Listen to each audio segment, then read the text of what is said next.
Hi everyone, स्वागत है आप सभी का।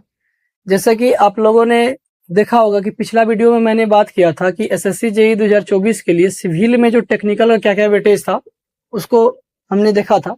सभी शिफ्टों में टोटल 4 शिफ्ट हुआ था 2023 में, और 2022 का एवरेज लिए थे, और 2023 में जो 4 शिफ्ट हुआ था उसका हम देख लिए थे कि उनमें कितने नंबर ऑफ क्वेश्चन आए हैं। तो और उसके बाद क्वेरी था कि जीके जीएस का क्या पोर्शन था। देखिए, जीके जीएस में 3 दिन में जो 3 शिफ्ट हुआ था, एक एक दिन में टोटल 9 शिफ्ट हुआ था 3 दिन में। वो हुआ था एक 9 अक्टूबर, 10 अक्टूबर, 11 अक्टूबर। तो इसमें जीके जीएस जो 50 नंबर का पूछा गया था 9 शिफ्ट में, तो उसमें जीके जीएस में किस पोर्शन का क्या वेटेज था उसको आज हम डिस्कस करेंगे। देखेंगे कि एग्जैक्ट रूप से किस सब्जेक्ट में टोटल कितने नंबर ऑफ क्वेश्चन आए हैं। इसको आप लोग भी अगर ध्यान में रख करके तैयारी कीजिएगा कि किस सब्जेक्ट को प्रायोरिटी दे, सबसे पहले किसको इंपॉर्टेंस दे, तो आपका जो है जीके जीएस में अच्छा मार्क्स आप कर सकते हैं, अच्छा स्कोर कर सकते हैं।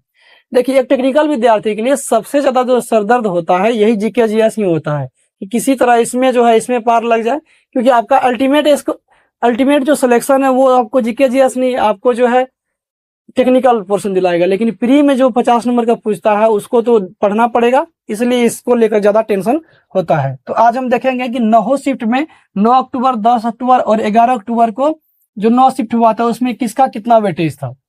तो सबसे पहले हम बात करते हैं कि सबसे ज्यादा जो वेटेज इस बार देखा गया है वह देखा गया है आपको ज्योग्राफी में, उसके बाद देखा गया करंट में, उसके बाद स्टैटिक जीके। स्टैटिक जीके जो था पिछले 2-3 साल से, मतलब यह साल 2023, उसके बाद 22 और 2021, इसमें जो है स्टैटिक जीके का जो है पोर्शन थोड़ा सा बढ़ा है। उसके बाद polity, history, bio, chemistry, economics, उसके बाद कंप्यूटर, उसके बाद फिजिक्स।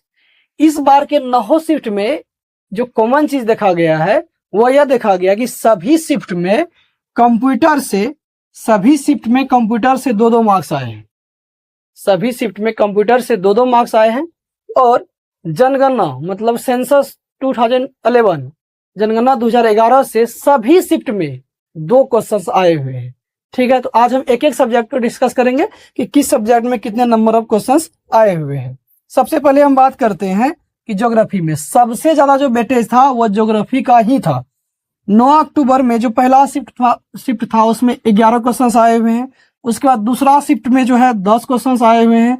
उसके बाद तीसरा शिफ्ट में 6 क्वेश्चन आए हुए हैं।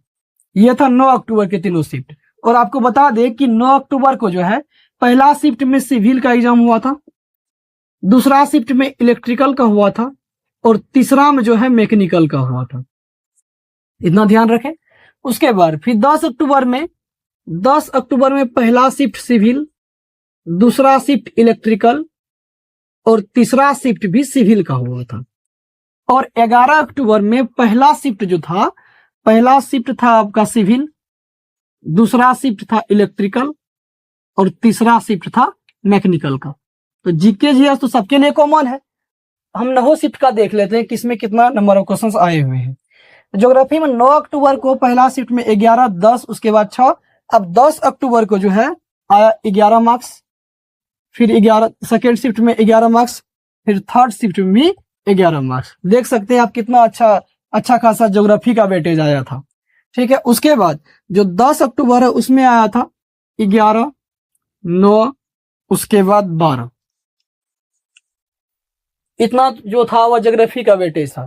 और अगर ओवरऑल एवरेज देखा जाए तो इसमें जो है 10 से 11 क्वेश्चन एवरेज आता है ज्योग्राफी का हर एक शिफ्ट में। तो सबसे ज्यादा जो वेटेज था जीके जीएस में वो आपका ज्योग्राफी का था। उसके बाद सेकेंड नंबर में आता है करेंट अफेयर्स। करेंट अफेयर्स में जो है आपका पहला शिफ्ट में 8, फिर 9 का दूसरा शिफ्ट में 11, फिर था 7, उसके बाद 10 अक्टूबर में था 8, फिर था 6 मार्क्स, फिर 6 मार्क्स था। उसके बाद 11 अक्टूबर को था 8, 10, उसके बाद फिर 10। इसमें जो एवरेज था आपका 8 से 9 नंबर। इसका यदि एवरेज निकालेंगे ओवरऑल 8 से 9 नंबर एवरेज था किसका, करंट अफेयर का। मतलब ज्योग्राफी के बाद जो सबसे ज्यादा नंबर ऑफ क्वेश्चन आए हुए थे वो आपका था करंट अफेयर्स। उसके बाद स्टैटिक जीके। स्टैटिक जीके में बहुत सारे क्वेश्चन देखे गए हैं। थर्ड, ऐसा सोचिए कि फर्स्ट में ज्योग्राफी, सेकंड में करंट, उसके बाद थर्ड में आपका स्टैटिक जीके। तो स्टैटिक जीके के देख लेते कितना कितना नंबर आया हुआ था। 5 पहला शिफ्ट में, फिर 5 और तीसरा शिफ्ट में 8 मार्क्स था। उसके बाद 10 अक्टूबर को 7, 9, उसके बाद 8 ऐसे करके आया हुआ था 10। फिर उसके बाद 11 अक्टूबर में 6, 5 और 6। और इसका यदि सभी का एवरेज यदि निकाला जाए, स्टैटिक जीके का कितना एवरेज आया था, तो वो था एवरेज 6 से 7 मार्क्स जो था इसका एवरेज था स्टैटिक जीके का। उसके बाद आता है आपका पॉलिटी। पॉलिटी को रखे हैं चौथा नंबर में, और पॉलिटी में पहला शिफ्ट में 6, उसके बाद 5, उसके बाद 7, उसके बाद 5, फिर 6, फिर 6, उसके बाद 6, 2, 5। और इसका जो ओवरऑल एवरेज था वो आया पॉलिटी का 5 से 6 मार्क्स। 5 से 6 मार्क्स। देखिए यहां तक जो है जिस भी स्टूडेंट का टारगेट यह है कि हमको किसी तरह से जीके जीएस में पार लगाना है, और आपको कम से कम 25 से 30 मार्क्स आपका जो है 20 से 30 मार्क्स, 25 से 30 मार्क्स यदि आपका टारगेट है, तो आप देख लीजिए कौन कौन सब्जेक्ट को प्रायोरिटी देना है। यदि आप ज्योग्राफी, करंट, स्टैटिक जीके, उसके बाद पॉलिटी, इतना मात्र 4 सब्जेक्ट करते हैं, तो आप 25 से 30 टारगेट ले सकते हैं।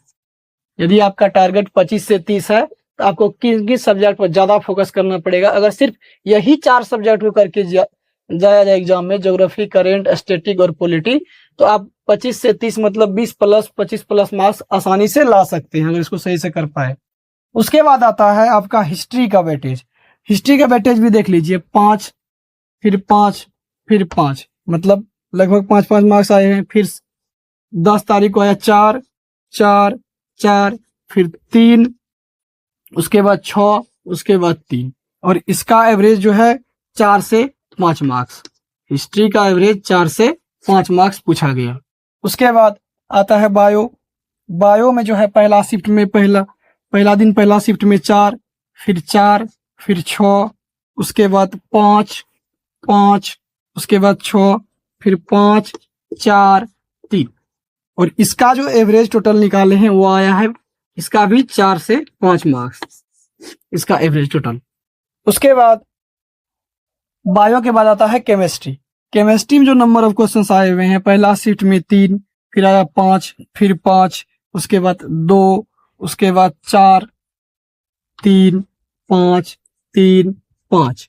और इसमें जो एवरेज आया करीब 4 मार्क्स, 4 से 5 मार्क्स इसमें भी केमिस्ट्री में। उसके बाद इकोनॉमिक्स में, इकोनॉमिक्स से देखा गया 4, 2, 4, 4, 3, 4, फिर 4, 7, 5। और इसमें भी आया आपको इकोनॉमिक्स में भी 4 से 5 मार्क्स। इकोनॉमिक्स में भी 4 से 5 मार्क्स एवरेज। उसके बाद कंप्यूटर, कंप्यूटर में 2, लगभग सभी शिफ्ट में 2-2 मार्क्स आए हुए हैं। इसमें लगभग सभी शिफ्ट में 2-2 मार्क्स आए हुए हैं। इसमें सिर्फ 3 क्वेश्चन देखने को मिले, उसके बाद अगला शिफ्ट में सिर्फ 1 कर दिया, मतलब इसका एवरेज टोटल 2 नंबर आता है। उसके बाद फिजिक्स। फिजिक्स को पढ़ने की जरूरत नहीं है, क्योंकि फिजिक्स में जो सबसे कम मार्क्स आए हैं, 1 में 2, 1, फिर 1 में 1 भी नहीं आया, 0 आया, फिर 2, फिर 1 भी नहीं, फिर 1 भी नहीं, फिर भी 0, फिर 1, उसके बाद 0। इसमें 0 से लगभग 1 मार्क्स के बीच इसका एवरेज आया। ठीक है, तो ये आपका टोटल एनालिटिक है कि एसएससी जेईई 2023 में जो 9 शिफ्ट हुआ था उनमें जीके जीएस का क्या वेटेज था, उसको मैंने यहाँ पर टोटल लिख दिया है। और सबका लास्ट में मैंने एवरेज भी लगभग सबका मैंने लिख दिया है। और यहाँ तक ये देखिए, यहाँ तक यदि आप पहुंच गए हैं तो आप खुद एनालिसिस कर लीजिए कि सबसे पहले प्रायोरिटी रखना है ज्योग्राफी, उसके बाद करंट, उसके बाद स्टैटिक जीके, उसके बाद polity, history, bio, chemistry, economics, उसके बाद कंप्यूटर, उसके बाद फिजिक्स। इस तरह से प्रायोरिटी देना है। और इनमें हर एक चैप्टर जो जैसे ज्योग्राफी है, ज्योग्राफी के बाद करंट है। करंट में देखिए एग्जाम हुआ 9 अक्टूबर, 10 अक्टूबर, 11 अक्टूबर। करंट में कहां कहां से पूछा गया? करंट में पूछा गया आपको अधिकतर जनवरी और फरवरी, जनवरी फरवरी 2022 का करंट पूछा गया, जबकि एग्जाम कब हुआ था? अक्टूबर को।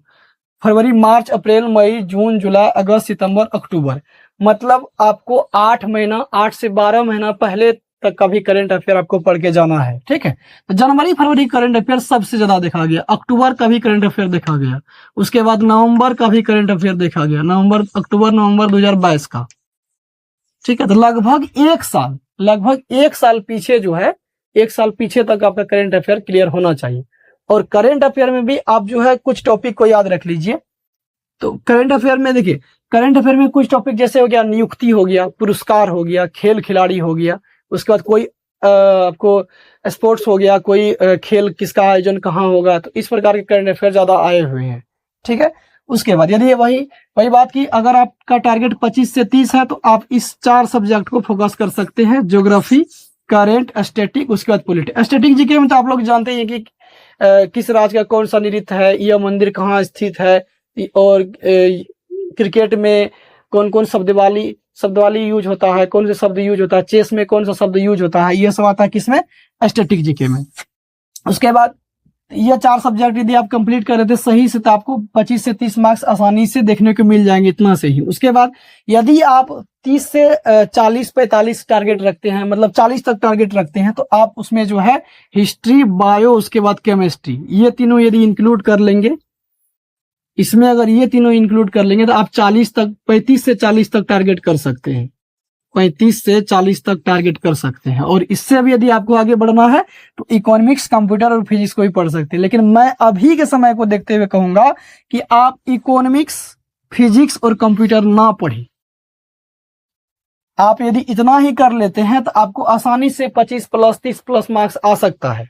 ठीक है, तो इसमें मैंने टॉपिक बता दिया लगभग क्या किसमें कितना किसका वेटेज होता है। ठीक है, तो ये आपके पास वेटेज है और वहां पर मैंने एवरेज लिख दिया सबका। इन नौ शिफ्ट में देखिए, इसमें कोई सिविल, मैकेनिकल या इलेक्ट्रिकल की कोई बात है ही नहीं, क्योंकि सबके लिए जीके समान होता है। तो आप लोगों के लिए इतना सारा एनालिसिस यहाँ पर सामने में रखे हैं, तो यदि आप यहाँ तक पहुंचे हैं तो चैनल को जरूर सब्सक्राइब कर दीजिए, क्योंकि देखिए चैनल जो जैसे शुरू हुआ तो आप लोगों ने बहुत ज्यादा सपोर्ट दिया, बहुत जल्द ही 1K हो गया, अब लगभग 1.6K सब्सक्राइबर हो चुके हैं। तो इसी तरह आप जो है मेरे साथ बने रहिए, चैनल को सब्सक्राइब कर दीजिए, लाइक भी कर दीजिए, और जो भी दोस्त आपका तैयारी कर रहा है तो उसके साथ ही वीडियो शेयर कीजिए, उसको भी थोड़ा मदद हो जाएगा कि कहाँ से क्या पढ़ेंगे। देखिए जितना जिस सब्जेक्ट में जितना है वो आपके सामने में है। ठीक है, तो यही तक जो है यही बताना था आप लोग को, जीके जीएस का वेटेज बताना था। इसके बाद ठीक है, धन्यवाद देखने के लिए आप लोग।